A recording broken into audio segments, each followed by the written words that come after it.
అద్రిజప్రదాం హేమశైలావదయం ధనుజవనతుషారం జ్ఞానినామగ్రగణ్యం సకలగుణనిధానం వానరాణామధీశం రఘుపతిప్రియభక్తం ప్రాతజాతం నమామి.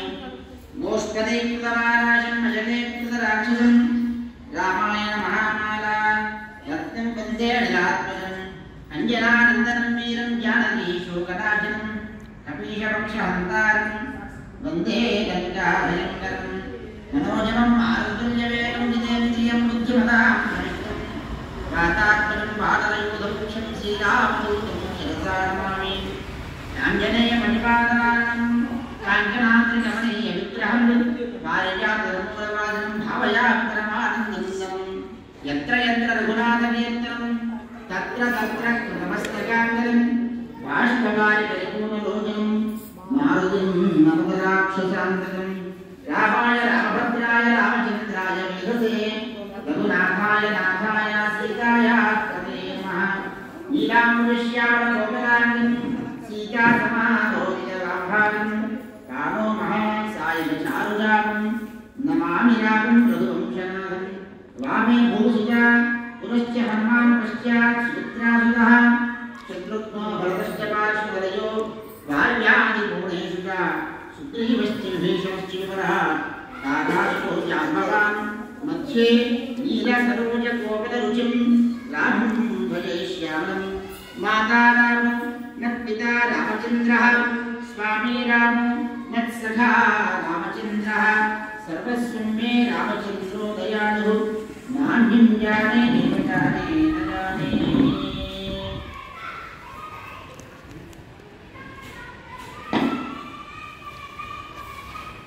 శ్రీ సీతారామచంద్ర పరబ్రహ్మణే నమః. సన్మాన్య స్వామి పరబ్రహ్మణే నమః. సాధు సింధుకి పరబ్రహ్మణే నమః. ఇది కార్తీక మాసం చాలా విశేషమైనటువంటి పర్వదినం. ఈ కార్తీక మాసంలో మనం ఏ పుణ్యకార్యం చేసినప్పటికీ కూడా సహస్ర ఫలాన్ని ఇస్తుంది. అలాగే పాపకార్యం చేసినా కూడా ఆయన పుణ్యాన్ని వస్తుంది ఏ కార్యం చేసినా. కాబట్టి కార్తీక మాసంలో విశేషంగా మనం హరిహరులను అంటే సాక్షాత్ శివుడు అంటే శివుడు విష్ణువు అభేదమైనటువంటి చెప్పడానికి కార్తీక మాసం. శివాయ విష్ణురూపాయ శివరూపాయ విష్ణవే యథా శివయో విష్ణు ఏవం విష్ణవే శివ. ఒకే శక్తి మూడు రకాలుగా ఉత్పన్నమైంది. వారే శక్తి స్వరూపం. నైవేద్య శాస్త్రంలో దంష్టోజ్వల జరా దంష్టోజ్వల క్షమ అది అంటే నఖీదర్శించన్న నారాయణ విషాదు చెప్పబడింది. ఆ శక్తి స్వరూపం అమ్మవారు. అమ్మవారు అంటే ఏదో స్త్రీ స్వరూపమైనటువంటి శక్తి అంటే అందుకే మనకు చండీ దాంట్లో చెప్పబడుతుంది. చండీ మాతృరూపే సంస్థిత, శక్తి రూపే సంస్థిత, బుద్ధి రూపే సంస్థిత. ఇవన్నీ ఈ శక్తి స్వరూపం నుంచి మూడు అవతారాల ప్రధానంగా ఉత్పన్నమైంది. ఏంటి? నారాయణ, విష్ణు వంశం, తర్వాత స్థితి కారకుడు. విష్ణు సృష్టి స్థితి లయకారకుడు అంటే విష్ణు సృష్టికారకుడు, స్థితికారకుడు, లయకారకుడు. అంటే ఈ ప్రపంచం ఉన్నది సృష్టింపబడిన పడడం, తర్వాత స్థితి అంటే ఉన్నది జగత్తులో కనిపిస్తూ ఉంది మనకి జగత్తును, తర్వాత తనలో లయం చేసుకోండి. ఈ మూడు రకాలైనటువంటి ఈ జగత్తులో జరుగుతాయి సృష్టి స్థితి లయం. మనిషి పుట్టడం, మనిషి అంటే మనిషి జీవరాశులు అంతా కూడా జీవించడం, చనిపోవడం, ఇదే మూడే జరుగుతూ ఉంటాయి. మధ్యలో వచ్చేది కూడా క్షణికాలు. అందుకని వశిష్ఠుడు రాముడు క్షణం జన్మ క్షణం మృత్యు క్షణం సంపద ఆపద కిమేహ మునేహ కిమహ క్షణం అంటే క్షణంలో జన్మ క్షణంలో మృత్యు ఎప్పుడేమో తెలియదు. అలాగే సంపద కూడా క్షణికమైనటువంటిది, ఆపద కూడా క్షణికమైనది. కాబట్టి మనిషి యొక్క జీవన ప్రమాణం కలియుగంలో చాలా తక్కువ. యాక్చువల్గా 122 సంవత్సరాలు జీవన ప్రమాణం. కానీ అంటే ఈ జ్యోతిష్య రీత్యా దాన్ని 100 సంవత్సరాలు ఉంటారు. కానీ మనిషి యొక్క జీవన ప్రమాణం ఎక్కడైతే 70-75 సంవత్సరాలు సరాసరి జీవన ప్రమాణం. 70 సరాసరి 80-90 జీవన ప్రమాణం. ఈ చిన్న జీవనంలో మనం చేస్తున్నది ఏమిటి, దేని కొరకు జీవిస్తున్నాము, దేని కొరకు పరిగెత్తుతున్నాము, ఆ పరిగెత్తినటువంటి సంపాదించినటువంటి సంపాదనలో కానీ మనకి సుఖం ప్రాప్తిస్తుందా అనేటువంటి ప్రతి మనిషి ఆలోచించుకోవాల్సినటువంటి బుద్ధి మనిషికి మాత్రం ఏ జరుగుతుంది లేదు. అందరికీ కామంగా భోజనము, నిద్ర, మైదనం కారణం ప్రతి జంతువుల జీవరాశులు. కానీ ప్రత్యేక మనిషికి మాత్రం బుద్ధి, కార్యాకార విచక్షణ, ధర్మాధర్మ విచక్షణ, ఏది చెయ్యాలి ఏది చేయకూడదు అనే విచక్షణ ఇచ్చారు. అన్ని జన్మల్లోకి కూడా మానవ జన్మ చాలా ఉత్కృష్టమైనది. ఈ జన్మలోనే మనం తొలగిపోవడానికి అవకాశం ఉంది. వేరేటువంటి యొక్క జీవరాశుల్లో లేదు, అటువంటి అవకాశం లేదు. మళ్ళీ జన్మించాలి. కాబట్టి మనం ఏమిటి, ఏ విధంగా జీవిస్తున్నాం, ఏ విధంగా జీవించాలి, అసలు తత్వం ఏమిటి, మనం చేసుకునే పూర్వజన్మ పాప కర్మలన్నీ కూడా ఏ విధంగా దహనం చేసుకోవాలి, ప్రాయశ్చిత్తం చేసుకోవాలి.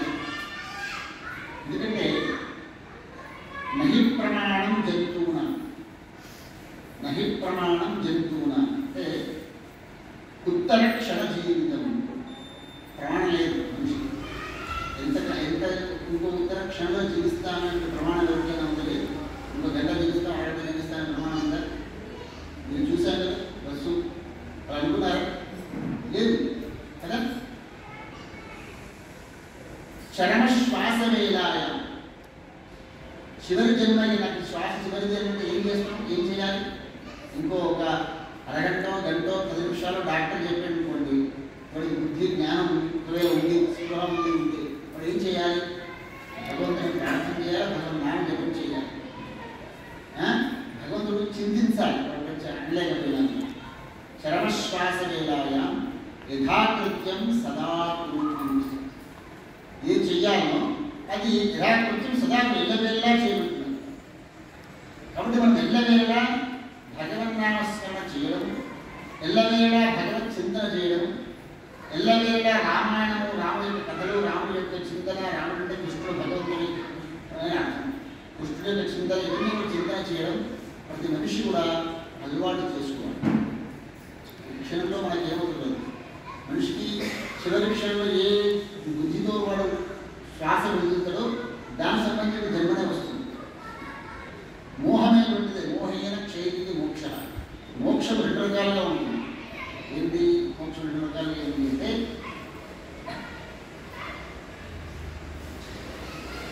ఈ దేహం ఉండగానే మోహైన క్షయతికి మోక్ష.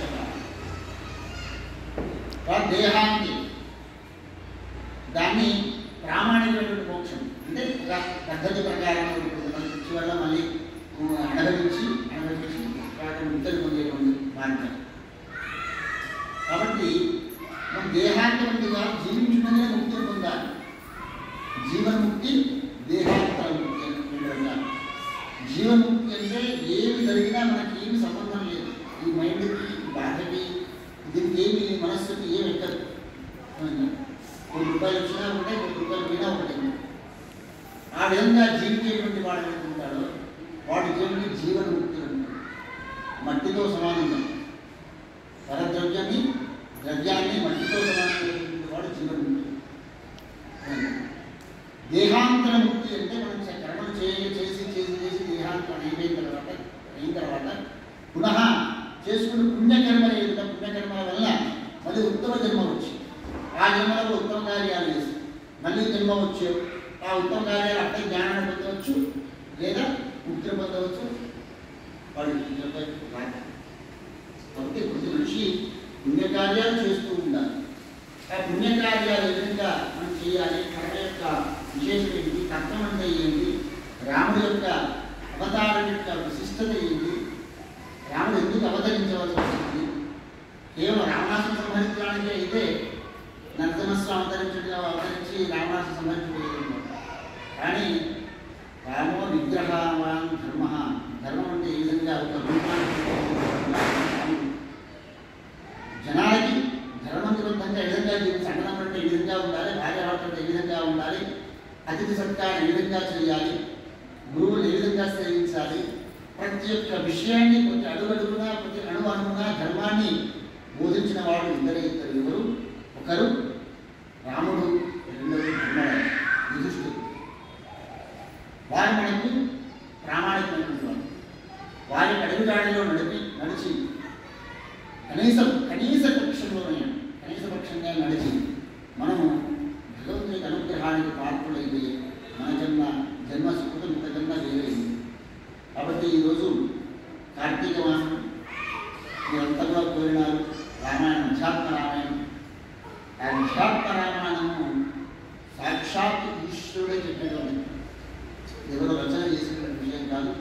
వ్యాసుడు రాసినాడు, కానీ వ్యాసుడు రాసినప్పటికీ కూడాను ఇది సాక్షాత్ ఈశ్వరుడు అమ్మవారు చెప్పినటువంటి విషయాన్ని వ్యాసుడు రాశాడు. కనుక అమ్మవారికి ఓ సందర్భంలో రాముడి యొక్క వ్యవహారం చూస్తుంటే రాముడు అసలు దేవుడా లేకుంటే మనిషియా, కొన్ని సందర్భాల్లో అమ్మకి సంశయాత్మకం అవుతుంది. అప్పుడు ఈశ్వరుడు ఉంటుంది అమ్మవారు అంటే అమ్మవారే, సాక్షాత్ అమ్మవారే రాముడి యొక్క అవతారం యొక్క రహస్యాన్ని తెలుసుకోలేకపోయింది. అప్పుడు ఈశ్వరుడు చెప్తాడు, అదే ఇది రామాయణం. ఈ రామాయణం చెప్పే ముందు అసలు ఇది పారాయణం చేయడం వల్ల కానీ వినడం వల్ల కానీ ఏమిటి ఫలం అనే విషయాన్ని ఈరోజు మనం చెప్పుకుంటాం. మహాత్మ్యం, రామాయణం యొక్క మహాత్మ్యం అందరూ కూడా సాధారణంగా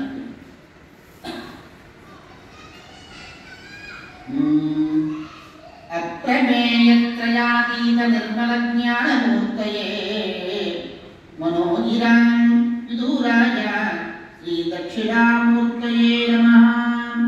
సూతౌవాచ కదాచిన్నారదో యోగి పరానుగ్రహవాంఛయా పర్యటన్ సకలాన్ లోకాన్ సత్యలోకముపాగమతు తత్ర దృష్ట్వా మూర్తిమద్భిః ఛందోభిః పరివేష్టితం బాలార్కప్రభయా సమ్యక్ భాసయంతం సభాగృహం మార్కండేయాదిమునిభిః స్తూయమానం ముహుర్ముహు సర్వార్థగోచరజ్ఞానం సరస్వత్యా సమన్వితం చతుర్ముఖం జగన్నాథం భక్తాభీష్టఫలప్రదం ప్రణమ్య దండవద్భక్త్యా తుష్టావమునిపుంగవః. ఒకనొక సమయంలో యోగిరాజు నారదుడు ఇతరులకు అంటే జనులకందరూ మేలు చేయాలి అనే తలంపుతో సకల లోకమందున విహరించుతూ సత్యలోకానికి చేరినాడు.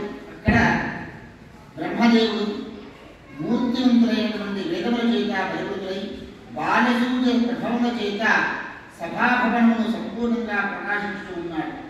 మార్కండేయాలు మొదలుచే మాటి మాటికి తిరుగుబడుచూ ఉన్నారు. సమస్త పదార్థముల జ్ఞానం గలవాడు, భక్తులకి అభీష్ట ఫలమునిచ్చువాడు, సరస్వతి సమేతుడైనటువంటి జగత్పతికి బ్రహ్మను చూచి నారదుడు భక్తితో సాష్టాంగ ప్రణామం చేసి స్తుతించి అడుగుతా ఉన్నాడు, అయ్యా అప్పుడు స్వయంభువైన బ్రహ్మ ప్రసన్నుడై వైష్ణవాగ్ని నారదుని అడిగినాడు, నీంద్రా మీరు ఏ ప్రశ్న కోరుచున్నారు, అందుకు తగిన సమాధానం నేను తెలిపదను. బ్రహ్మ యొక్క ఈ వచనమైనటువంటి నారదుడు స్వామితో పలికినాడు, దేవశ్రేష్ఠ మీ నుండి శుభాశుభ కర్మలను కూర్చి ఇంతకు మనకే విని ఉన్నాను. ఇప్పుడు నేను ఒకే ఒక విషయం వినవలసి ఉన్నది. మీరు కృపార్థ చిత్తులై ఈ విషయం గోపనీయమైనప్పటికీ కూడాను రహస్యమైనప్పటికీ కూడాను నాకు తెలపవలసిందిగా కోరినాడు ఆ నారదముని. ఇప్పుడు భయంకరమైన కలియుగం ఆసన్నమైనది. ఈ యుగంలో ప్రాప్తే కలియుగే ఘోరే నరా పుణ్య వివర్జితాః దురాచారతాః సర్వే సత్యవార్తాః పరాముఖాః. ఈ కలియుగంలో మానవులంతా కూడాను పుణ్యకర్మలను వదిలిపెట్టేటువంటి వారు. కలియుగ ప్రభావం విధంగా ఉంటుందంటే సత్యమును కలుగులకు విముఖత, అంటే సత్యం ఎప్పుడూ అబద్ధాలే. ఎప్పుడో సత్యం చెప్పినా పొరపాటున చెప్తారు సత్యం. సత్యాన్ని చెప్పాలి కదా పొరపాట్లు ఎప్పుడు అబద్ధాలైనటువంటి ఆడేటువంటి వాళ్ళు దురాచార సంపన్నులు.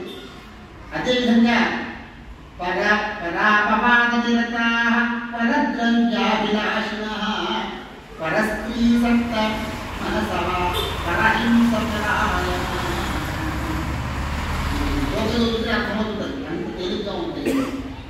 ఇతరులను నిందించుట, ఎప్పటికీ ద్వేషాలు పెంచుట, ద్వేషంతో జీవించుట, పరధనములను పరస్త్రీలను చిత్తం కలిగి ఉండుట, ఇవన్నీ జరుగుతూ ఉన్నాయి స్వామి. వారు మూర్ఖులే, దేహమే ఆత్మని, ఈ దేహమే ఆత్మ అనేటువంటి భ్రాంతిలో జీవిస్తూ ఉన్నారు. పశువృత్తిని కలిగి ఉంటారు.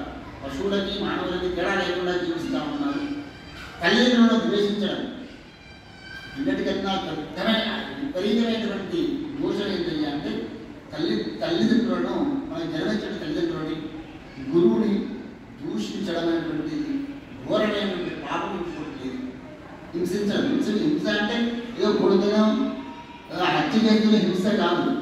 మానసిక హింస, వాచిక హింస, దైహిక కాయిక హింస, ఏ విధంగా చేసినా హింసించినట్టే. ఆ విధంగా జీవిస్తూ ఉన్నారు స్వామి. బ్రాహ్మణులు కూడా లోభం చేత లోభం అనేటువంటి గ్రహము చేత నిందబడిన వారి వేదమును అమ్ముకుని తమ యొక్క జీవితం గడుపుకుంటున్నారు. ధర్మ సంపాదనకే విద్యను అభ్యసించదు. విద్యయు మరియు బ్రాహ్మణత్వం యొక్క మదమును ఉన్మంతులై విహరించదు. క్షత్రియులు వైశ్యులు కూడా స్వధర్మం పరిత్యజించదు.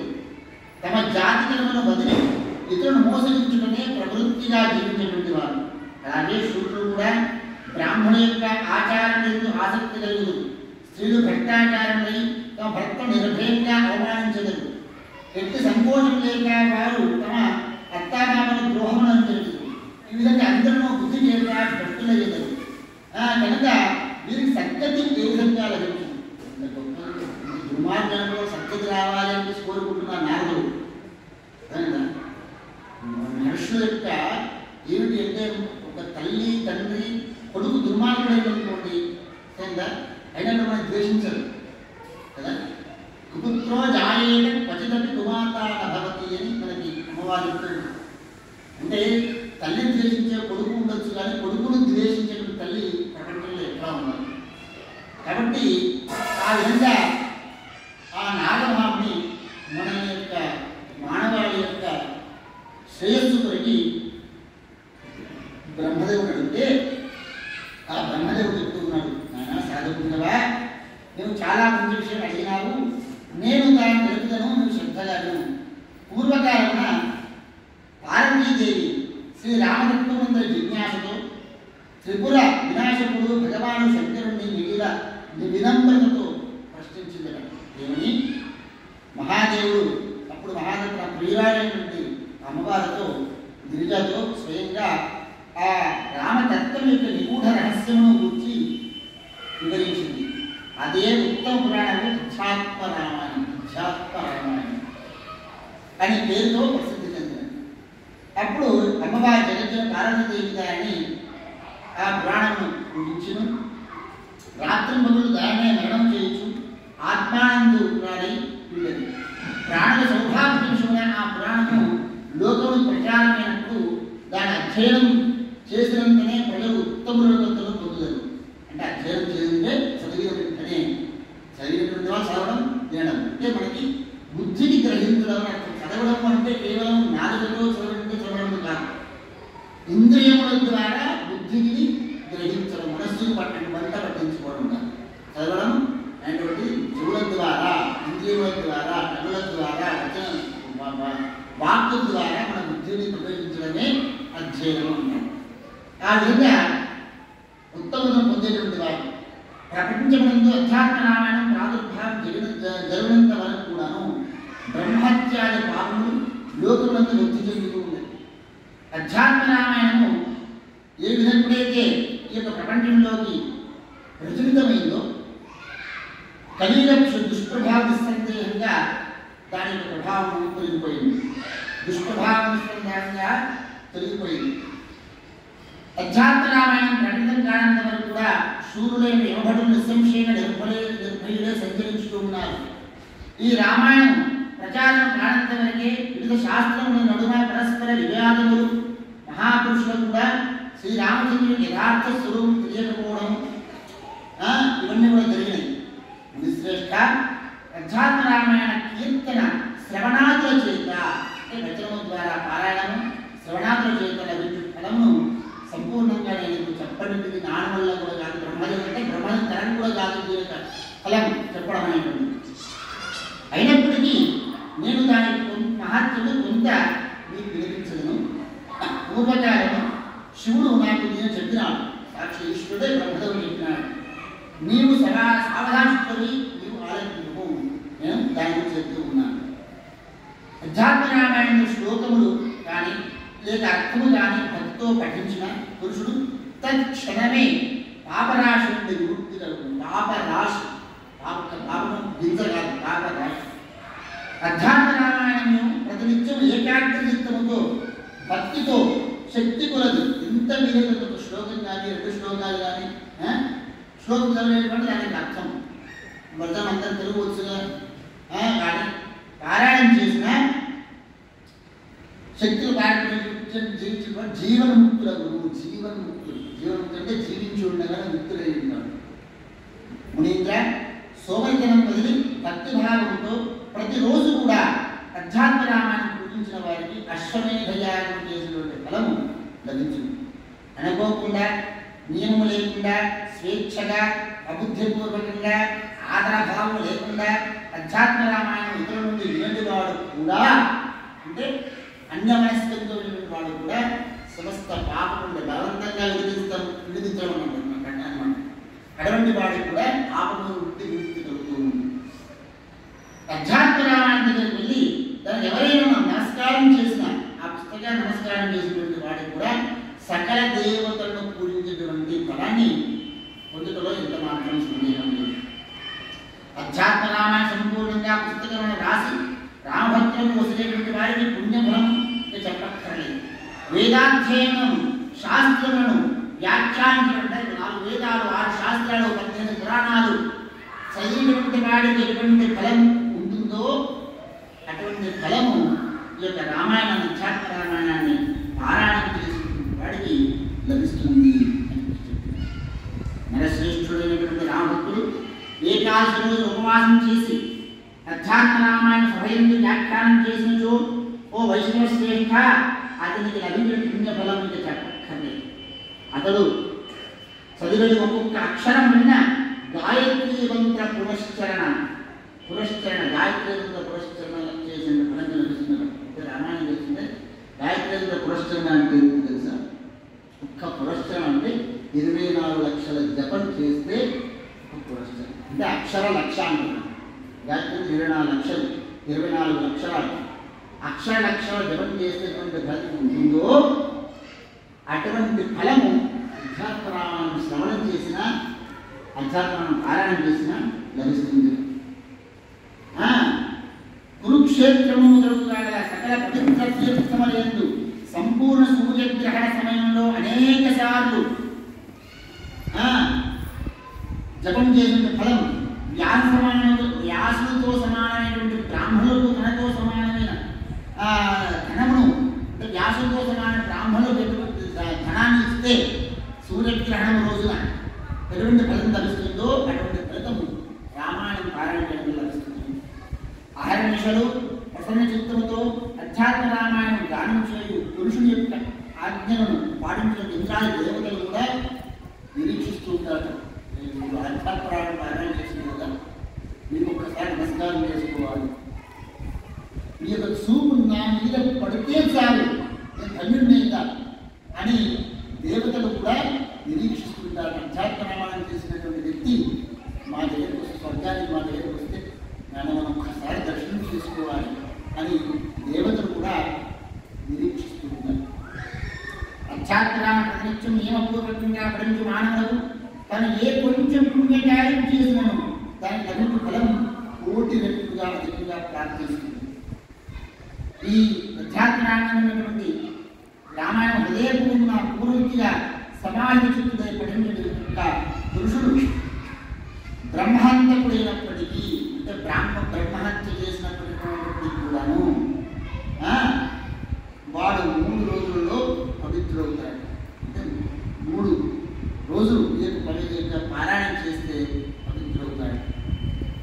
హనుమంతుని విగ్రహం ఎదుట ప్రతిదినము 3 సార్లు మౌనమును వహించి శ్రీరామ హృదయం పఠించినటువంటి వాడికి సమస్త కోరికలు లభించును. ఏ పురుషుడైనను తులసి లేక రావి చెట్టు సమీపంగా శ్రీరామ హృదయం పఠించునో అట్టి వాడు పఠించే ఒక్కొక్క అక్షరము తన యొక్క బ్రహ్మహత్య వంటి పాపలన్నింటినీ కూడా, అంటే ఈ జన్మలో చేయకపోవచ్చు, ఏ జన్మలో చేస్తామో మనకు తెలియదు కదా, ఏం చేస్తామో తెలియదు, అటువంటి పాపలన్నీ కూడా ఒక్కసారిగా పటాపంచలో ఈ అధ్యాత్మ రామాయణంలో రామ హృదయం, అలాగే రామగీత అనేటువంటి రామగీత మహాత్మ్యము ఆ మహాదేవుడు మాత్రమే పూర్తిగా రాముడు యొక్క గీత ఉంది. ఆ గీత యొక్క మహాత్మ్యం ఈశ్వరుడు అంటది గొప్పైనటువంటి, అందులో సగభాగం కొంతైనా భారతదేశం తెలుసుకుంది, దానిలో సగభాగం 4వ వంతు మాత్రమే నాకు తెలుసుకుంది అని బ్రహ్మలో చెప్తూ ఉన్నారు. కానీ దాన్ని పూర్తిగా చెప్పగలనైతే అందులో ఎంతో కొంత మాత్రమే నీకు వినిపించదను. దాన్ని తెలుసుకోవడం వల్ల జనులు మనస్సు వెంటనే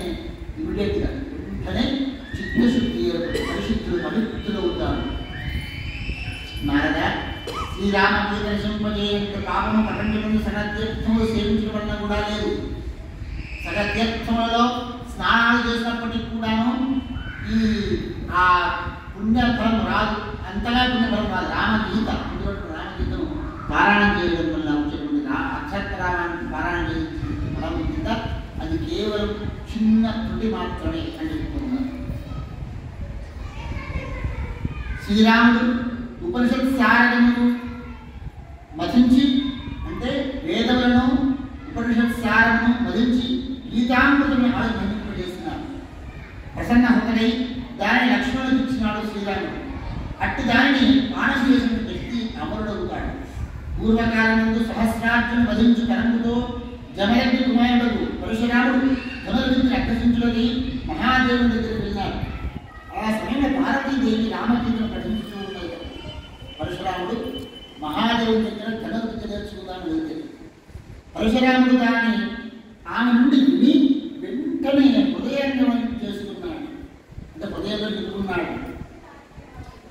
దాన్ని అప్పుడు పఠించుతూ శ్రీమన్నారాయణ కళను పొందినాడు. అంటే నారాయణ అంశాలు పరశురాముడు పొందినాడు. ఏ విధంగా పొందినాడు అంటే రామగీతను తను తెలుసుకోవడం వల్ల దాన్ని పొందినాడు. బ్రహ్మహత్య మొదలు ఘోర పాపం నుండి ఎవరైనా ముక్తులు కాలేజు కేవలం 1 నెల రోజులు రామగీతను పఠించడం వలన ముక్తులు అవుతారు. పరిగ్రహింపడని దానముగా స్వీకరించడం వలన, అంటే నిషిద్ధమైన దానముగా, నిషిద్ధమైతే దొంగ ధనమును ఒక దుర్మార్గుడి ధనము దగ్గర వాటి దగ్గర మనం ధనం స్వీకరించినా వాటి దగ్గర అడ్డము తిన్నా మహాదోషం. అటువంటి దోషాలన్నీ కూడా ఒక్కసారి పటాపంచలు అవుతాయి. దుర్భాషలాడడం చేస్తారు, అంటే కొన్ని తిట్టడం వల్ల మనిషి పాపకర్మలు 3 రకాలుగా చేస్తారు: మనస, వాచ, వాక్కు, కర్మణ. ఇవన్నీ కూడా ఈ యొక్క రామాయణ పారాయణం, అధ్యాత్మ రామాయణ పారాయణం చేయడం వల్ల, అందులో ఉన్నటువంటి రామగీతను పారాయణ చేయడం వల్ల వాళ్ళు అనేక పటాపంచలు అవుతారు. అలాగే సాలగ్రామ శిలాగ్రేచ తులస్య అశ్వత్థ సన్నిధౌ యతీనాం పురతస్తత్ రామగీతాం పఠేత్తయః. సాలగ్రామం సాలగ్రామం దగ్గర తులసి ముక్క దగ్గర కానీ, రామ చెట్టు ఎదుట కానీ, యతీశ్వర సన్నిధిలో కానీ ఈ రామాయణ అధ్యాత్మ రామాయణాన్ని పారాయణ చేయడం, రామగీతను పఠించడం వల్ల ఆ యొక్క ఫలాన్ని ఇంకా చెప్పేటువంటి అసలు ఏమాత్రం కూడా దాన్ని వర్ణించలేదు. ఆ పుణ్యఫలాన్ని శ్రాద్ధకార్యం అంటే పెద్దలకు శ్రాద్ధములు పెట్టేటువంటి సమయంలో, బ్రాహ్మణ భోజనం సమర్పించిన సమయంలో రామగీతను భక్తిపూర్వక పఠించేటువంటి వారికి సమస్త పితృదేవతాగణం, అంటే దేవత పితృపిత అంటే 7 తరాలు అందరూ కూడా నరకాదుక్తి అందరూ కూడా విముక్తి అవుతారు నరకుల నుంచి. అంటే మనం మహాడ అమావాస్య రోజు మనం పితృదేవతలు ఇస్తాం కదా, ఆ రోజు మనం పఠించినట్లయితే పితృదేవతలకు ప్రీతిగా, అంటే పితృదేవతల్ని స్వామి వారందరూ ముక్తి కలిగించమని మనం పారాయణం చేసినట్లయితే వారందరికీ కూడా విముక్తి నరకంలో విముక్తులు అవుతారు. వారికి అనుగ్రహం కలుగుతుంది, పితృదేవతలకు అనుగ్రహం. పితృదేవతల అనుగ్రహం ఉంటేనే వంశవృద్ధి అవుతుంది, ధనధాన్యాలు అభివృద్ధి అవుతాయి. ఈ యొక్క ఏకాశుల ఉపవాసం ఉంది. ఇంద్రియ సంయమంతో ద్వారకీయంతో అగస్త్య వృక్షం కింద కూర్చుని రామగీతను పఠించినటువంటి వ్యక్తి సాక్షాత్ రాముడి యొక్క స్వరూపంగానే భావించాలి. సకల దేవతా గణములు అందరినీ ఆదరించును. మొత్తం కూడా దేవతలను ఆదరిస్తూ ఉంటారు.